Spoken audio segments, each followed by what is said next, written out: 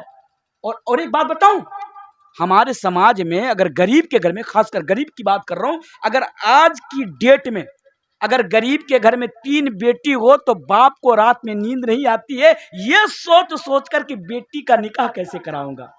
سچ نہیں ہے یہ؟ جب بیٹی ہمارے گھر میں جیسے جیسے بڑی ہوتی جاتی ہے، باپ کی ٹینشن اتنی ہی آگے نکلتی جاتی ہے. ایک باپ اپنی بیٹی کی شادی کی تیاری میں لگ جاتا ہے، لوگوں کے در جاتا ہے، بینک میں لون لینے کے لیے جاتا ہے، ضرورت آ پڑتی ہے تو زمین بیچ دیتا ہے اس ٹینشن میں کہ بیٹی کو ہمیں رخصت کرنا ہے. اور بیٹی کو بوجھ سمجھنے کے پیچھے، غور سے سنیے گا، بیٹی کو بوجھ سمجھنے کے پیچھے ایک بہت بڑی کارن اور وجہ یہ ہے کیونکہ ہر سماج میں کچھ بھک منگا پیدا ہو گئے. بھک منگا سمجھتے ہیں؟ سسور کے پیسوں پہ پلنے والا بھک منگا. کیوں؟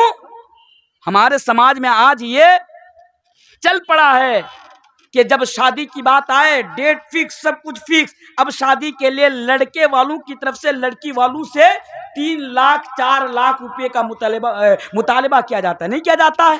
جس کو ہم کیا کہتے ہیں؟ جہیز کہتے ہیں.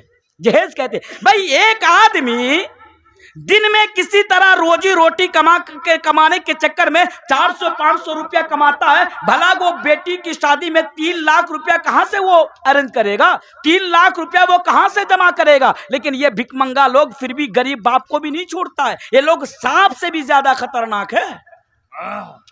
اور ایک بات بتاؤں، اس چیز کو اگر ختم کرنا چاہتے ہیں تو ہمیں اور آپ کو آگے آنا پڑے گا. اس چیز کو، غریب بیٹی کو یا بیٹی کے باپ کو آپ سماج میں زندہ رکھنا چاہتے ہیں کہ نہیں رکھنا چاہتے ہیں؟ تو ہمیں ایک کام کرنا پڑے گا. غور سے سنیے, مجھے معلوم ہے نیند آپ پر غالب آ چکی ہے, مجھے وہ ماحول دیجیے. اگر آپ چاہتے ہیں کہ آپ کے سماج میں لوگ بیٹی کو بوجھ نہ سمجھے تو ہمارے سماج سے جہیز جیسی بیماری کو ختم کرنی پڑے گی. جہیز کو ختم کرنا پڑے گا. تو صرف بولنے سے ختم ہوگا. آج مولوی تنویر عالم جہیز کے خلاف پہلی بار تقریر نہیں کر رہا, یا پہلی بار نہیں بول رہا ہے. برسوں سے مولانا علماء کرام آپ سے کہہ رہے ہیں کہ جہیز لینا دینا حرام, جہیز دینا بند کرو, جہیز دینا بند کرو. جہیز کے چکر میں ہماری بیٹیاں آج خودکشی کا شکار ہو رہی ہے, ہماری بیٹیاں سوسائڈ ہو رہی ہے, سوسائڈ کر رہی ہے اپنے آپ کو.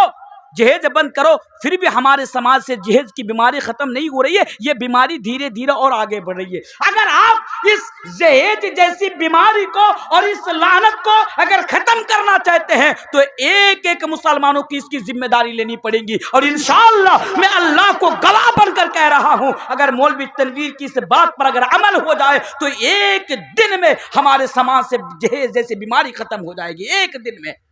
اور وہ طریقہ کار کیا ہونا چاہیے؟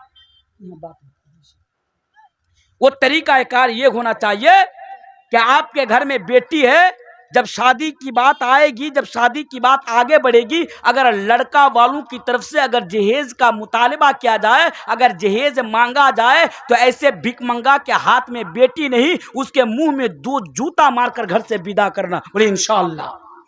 اگر ان بھک منگوں کے چہروں پر جب تک جوتا نہیں ماریں گے, جب تک اپنے گھر سے نکال کر باہر نہیں پھینکیں گے, تب تک یہ بیماری ہمارے سماج سے ختم نہیں ہوں گی. اگر یہ بیماری آگے بڑھ رہی ہے تو اس کے ذمہ دار ہم اور آپ خود ہیں. بیٹی کو بوجھ سمجھنا میرے بھائیوں, اگر آپ کے گھر میں بیٹی ہو تو آپ سر نیچے نہیں سر اوپر کر کے آپ زندگی گزاریے, کیونکہ بیٹی کا مقام بہت بلند ہے. آئیے حدیث میں آپ کے سامنے رکھتا ہوں.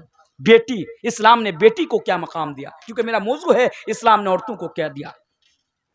اللہ کے پیارے حبیب جناب محمد رسول اللہ صلی اللہ علیہ وسلم بیان فرماتے ہیں. چلیے جلدی جلدی 3 حدیث رکھ دیتا ہوں. من آل جاریتین حتی تبلغا جاء یوم القیامہ انا وہوا وضم اصابعہ. ایک حدیث. دوسری حدیث اللہ کے رسول بیان فرماتے ہیں, من آل جاریتین دخلت انا وہو الجنت کہاتین واشار باصبعیہ. 2 حدیث ہو گئی. آئیے صحیح بخاری کے اور ایک حدیث میں آپ کے سامنے رکھ دیتا ہوں. یہ جو دونوں حدیث آپ کے سامنے پڑھی گئی, دونوں حدیث صحیح ہے. قیامت کی صبح تک کوئی مائیں کا لال اس حدیث کے اوپر انگلی اٹھا کر بات نہیں کر سکتا. اور لوگوں آؤ, بیٹی کو بوجھ سمجھنے والوں, بیٹی کی وجہ سے اپنے سماج میں سر کو نیچا رکھنے والوں, آؤ ذرا دیکھو تو صحیح بیٹی کی کیا فضیلت ہے, اور اسلام نے آپ کے گھر میں پلنے والی بیٹی کو کیا مقام دیا ہے, کیا حق دیا ہے.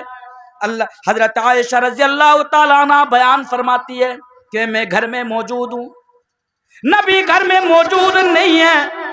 ایک بھکارن, ایک عورت, ایک لیڈی اپنی چھوٹی چھوٹی 2 بیٹی کو لے کر نبی کے گھر میں آتی ہے.